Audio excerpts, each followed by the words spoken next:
तर बातमी आहे अहिल्यानगरमधून। यावेळेला संत शेख महमद महाराज मंदिर जीर्णोद्धारावरून आता वाद पेटण्याची शक्यता आहे। अहिल्यानगरमधील त्रिगुंदामध्ये संत शेख महमद महाराजांचं मंदिर आहे।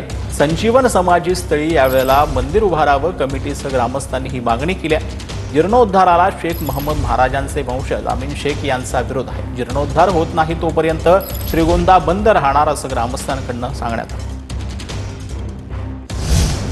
वाद फक्त ट्रस्ट आणि यात्रा कमिटी इथपर्यंत मर्यादित होता। आता हे गाव पातळीवर म्हणजे हा संपूर्ण गावाचा वाद झालेला आहे। आमची फक्त एकच इच्छा असणार आहे की हा शांततेत मार्ग निघाला पाहिजे।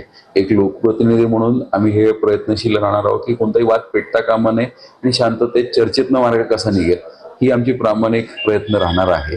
फक्त दुर्दैव असं आहे की हे पेटत चाललेलं आहे, पण ह्याला लवकरात लवकर शासनाने प्रशासनाला लक्ष घालून याच्यामध्ये मार्ग काढणं खूप गरजेचं आहे।